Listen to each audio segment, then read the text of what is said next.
This is truly a dramatic scene. The ship is going down, lifeboats are attempting to get away as the ship plows ahead into its own grave.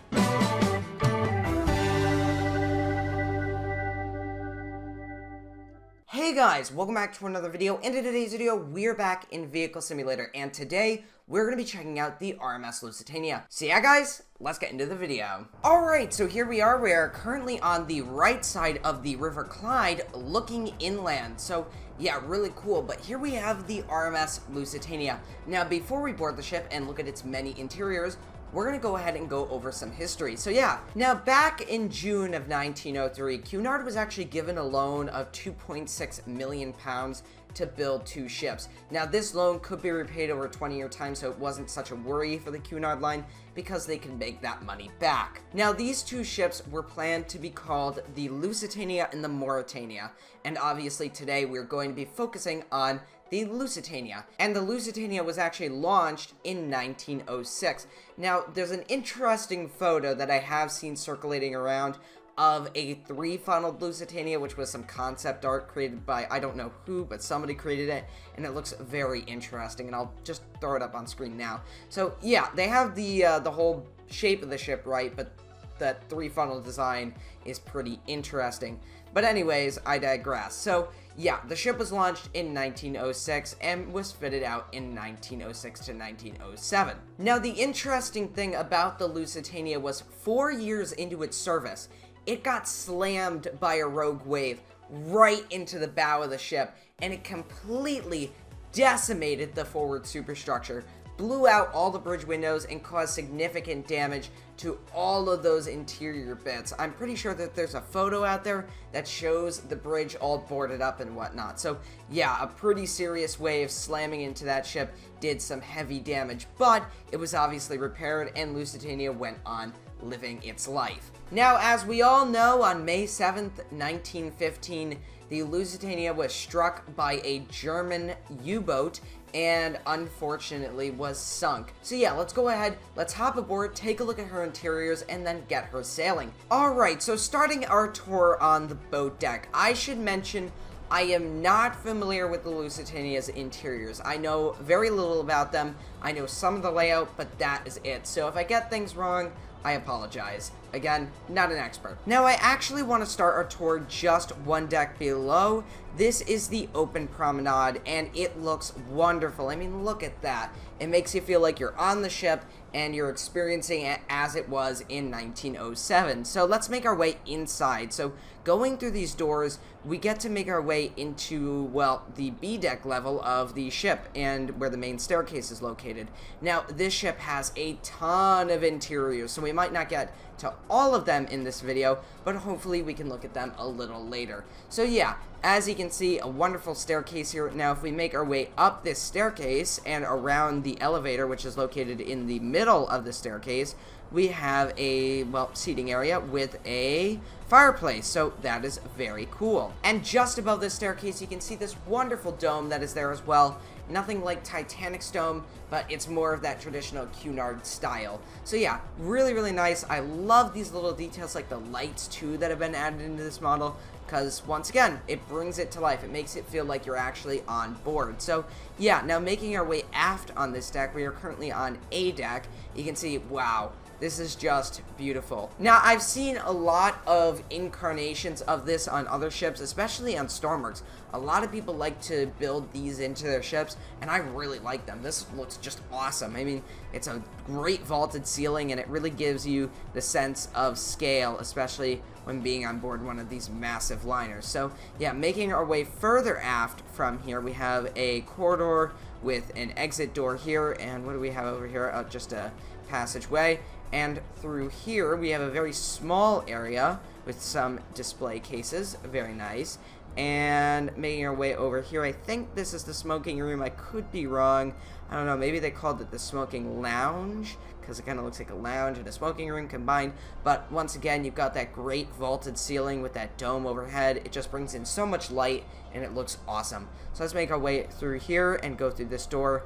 And I see a door leading out this way, and I already know that what's through this door is the open cafe area, or restaurant. I don't really know exactly what it was. As I mentioned before, I'm not an expert, and I have barely looked at the deck plans. But yeah, really, really nice. I do remember quite a lot of these areas from the Stormworks Lusitania and that Lusitania game that came out a while ago. So yeah. Now what's interesting here is I do remember seeing gangways or walkways here to get from this superstructure to the other superstructure, but apparently it's not on this version, or at least I don't think it is. I think it might be in another version of the Lusitania, the one before it sank. So yeah, let's go ahead and just hop over and see what's in the second class space, which is just over here. So let's go ahead and go through the doors, and holy cow. Okay, wow. This is remarkable interior. Kind of reminds me of a pizza restaurant for some reason. I don't know why I'm getting those vibes immediately. That's quite strange, but yeah, it just looks really, really nice. Wow. I don't really know what to say. It's kind of an overwhelming feeling of just, wow, this looks amazing. And I don't really have the right words to describe that. You've got this vaulted ceiling with the dome. You've got these separations here, these archways, which probably is why it's reminding me of a pizza restaurant. And you've got this wonderful staircase going down, and you've got a seating and lounging area just after that. It just looks remarkable. So yeah, let's make our way down these stairs and find out what's down here. So making our way down, I already see, wow, what is this room? Oh! We've got a traditional dome here. Very nice. We've got a painting over here. Wow. Very, very nice detail being added here. And we've got a piano as well. And obviously this is the second class accommodation, and I've never seen any of this before. This is literally my first time looking at these interiors. And going down here, it just gets better. The second class really had it good here. Look at this. Oh my gosh. Another dome. They love their domes, don't they? Oh my gosh. And going through here, this goes right out to the stern, and then we have a staircase going down, and then we are on the poop deck, or the fantail, however you want to say it. So yeah, and look at that. There's the superstructure. Very, very nice. Alright, so back in the second class staircase, let's make our way down, and here we are, and we have an overlook, or a banister here, looking over. I'm pretty sure this is the second class dining room. This has to be, actually, because the first class dining room is very, very nice looking. It is beautiful. So yeah, very, very nice. We have a nice seating area as well as another piano. Oh my gosh, it just keeps getting better. That's really all I have to say about these interiors. And here we have a promenade, so that is nice, but I'm gonna go back inside because, to be honest, this looks amazing. And let's see what's down here. So we've got a hallway leading aft, and we've got some stairs going down. Oh, did I bug out a little bit? Let's see. Oh, okay. Not quite sure where I'm going here. This looks a little, suspicious. Well, this is nice. We have deck plans, so I'm pretty sure we are just, yeah, we're just over in that staircase right there in the middle of the screen. So, yeah, okay, so we must be either in third class or still in second class here. Yeah, I said it looks suspicious because these walls are a little yellower than I would have expected. Actually, maybe they're not. Maybe it's just the lighting. I don't know. But, yeah, really nice. We got the second class dining room access there. And, can we go through here? Oh, nope. Don't look in here. Don't look in there. That's not meant to be seen. But, yeah, very, very nice. I just keep saying this looks nice because I'm really just accustomed to seeing Titanic's interiors, Olympic and Britannic's interiors, but when I come to see this, it's a whole new world, it's a whole new experience, and it just looks wonderful. So let's make our way down. We're currently on D deck, and now we are on E deck, and this does look like third class, but I don't know if it really is. We got a porthole. Let's look outside.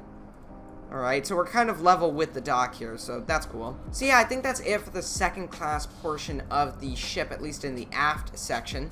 So yeah, let's make our way back up and go back to the first class accommodation. Alright, so we're back on A deck, and as you can see, we are in the reading and writing room, and this looks great. I mean, it's got everything that the reading and writing room did have, I do believe. It's got the bookshelf, it's got the dome overhead, you've got the furniture, and yeah, just really nice. So we're gonna make our way down from here. I think we'll pass through B deck, and then we'll make our way down to C deck. Alright, so the reason I'm stopping on C deck is because of this. the first class dining room. We've seen this before in different incarnations, a video game and obviously in the Stormworks model, and we see it here in Vehicle Simulator. So yeah, very, very cool. And what is this? Wow, that is a very skinny passageway there. An interesting way to have a door. Kind of looks like an optical illusion where the wall is right up next to the door, but it really is like that. The wall is right next to the door. So yeah, very interesting. But you got this wonderful vaulted ceiling. It really isn't a dome because there's no glass there and there's no light coming through. It's just got paintings on the ceilings. But yeah, if we pass down through the opening in the floor, you get the bottom of the dining room, and once again, just stunning. We are currently on D deck, and yeah, just unbelievable how much detail has been put into this model and how much detail was put into the actual ship. Such a shame that, well, both the Mauretania was scrapped and the Lusitania sunk. So yeah, very, very unfortunate. I should also mention we have the elevator here as well, so if you wanted to have a Lusitania or Mauretania elevator experience, here you go. Nice. Now, I don't think there's anything interesting on E deck as far as I'm aware. I think it's just cabins and hallways. And yep, that would be right. So yeah, that is pretty much it for the interior here. That's a pretty quick tour, I should mention. It's not a full-fledged tour, just some of the public spaces and whatnot. But yeah, very cool. So let's go ahead and get this thing sailing out. Alright, so here we are on the bridge. We're actually in the wheelhouse of the Lusitania. So let's get this thing moving. So we're going to go ahead, get our control panel out and fire up the engines, and then slowly throttle up. Here we'll start at 1 notch. I think that's dead slow, and then we'll move to slow ahead, and then slow, and then full ahead. So yeah, let's get this thing on the move. Here's a quick view of all 4 props on the Lusitania beginning to spin and push the ship.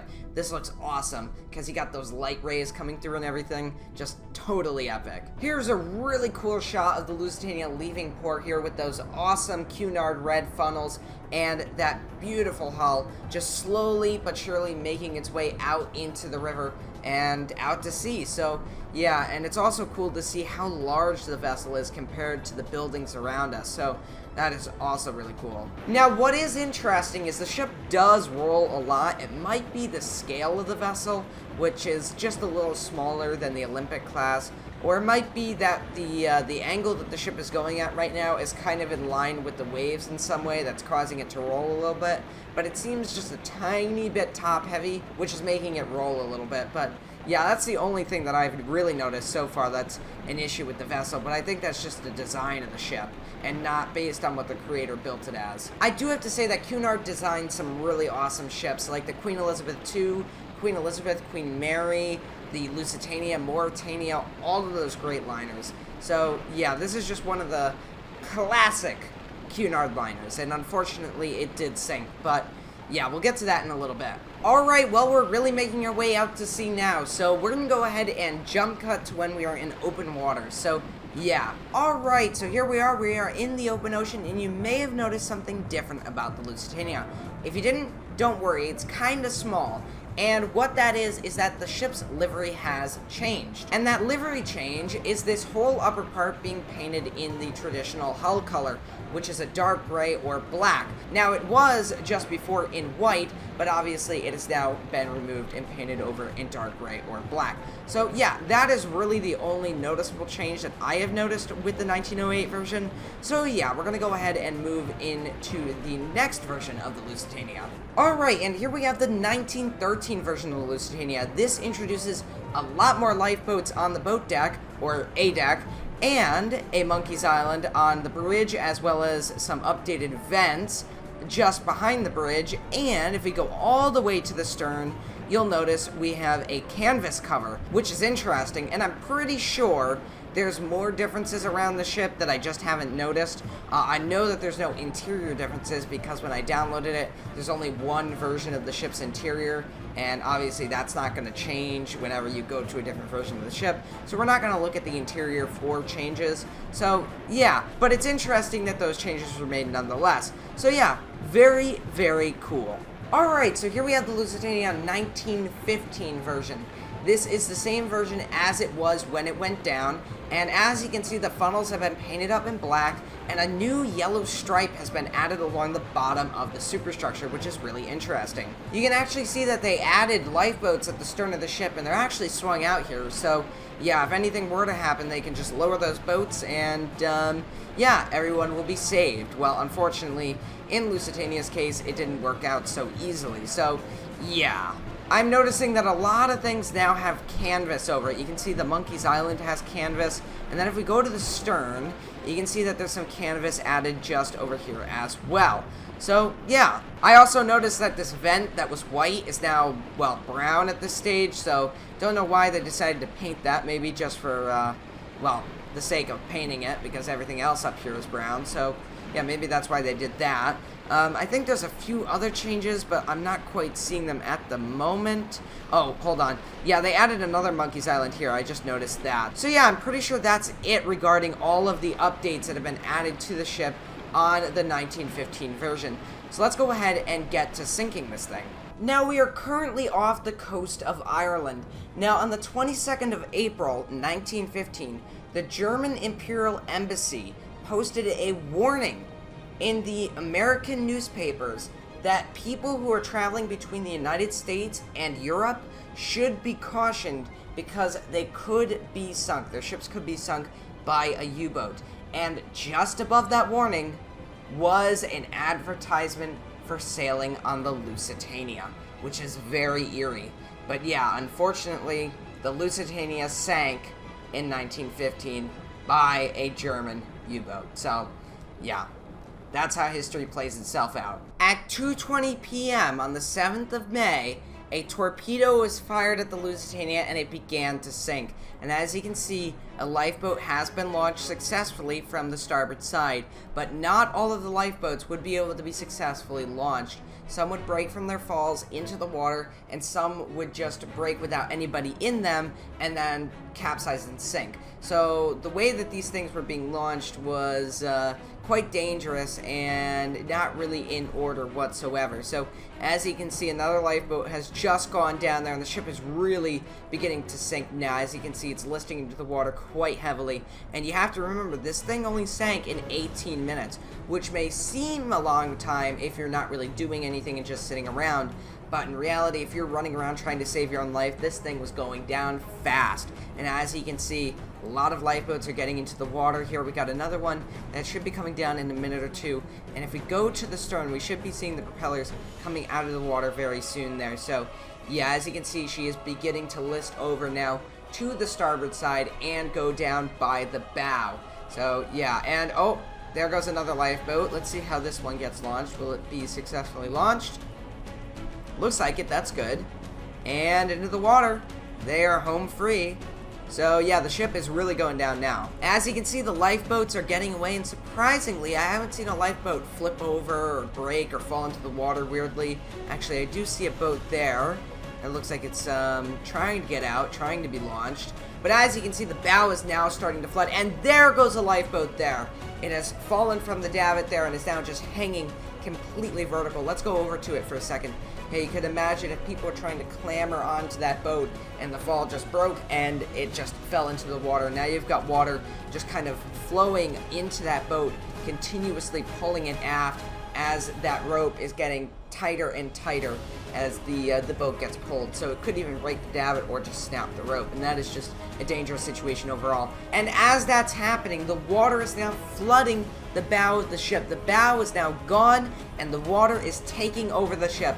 This is it for the Lusitania. This is its final moments. This is truly a dramatic scene. The ship is going down. Lifeboats are attempting to get away as the ship plows ahead into its own grave because it keeps moving forward, keeps driving water further and further into the ship. And with the boat deck awash, all those people are washed off the deck and are now floating in the water. You can see the funnels are collapsing. One of the funnels is falling off, that forward one. The second one collapsed over, and now it looks like the third one may collapse over at some point. And now the only one properly standing is the fourth funnel. But you can see at this stage that people are in the water. The funnels are now collapsing there, yep. And she is really beginning to go under. Look at that. Rapidly going to the bottom now. this is it. This is the end for the Lusitania and all of those people still trapped inside, because you can only imagine that there were tons of people still trying to make their way out before the water just overcame them. So yeah, this is just a horrific end for the Lusitania and its passengers, who are either still on board or in the cold, icy waters. Because remember, even though it was still May, this is the Atlantic Ocean. It's freezing. So as you can see, she is going down, and once again, what a dramatic sight. You've got people trying to swim around in the water, clambering onto anything, lifeboats around, and the ship is completely just going vertical and going down. Not quite sure if that's accurate or not. There's a few interpretations of how the Lusitania sank, and this is one that I have not seen before, but as you can see, I think it's just hit bottom, and it is going down. So yes, very unfortunate end for the Lusitania, very quick sinking. So yeah, if you guys just make sure to leave a like and a comment, and I'll see you next time, guys. Goodbye.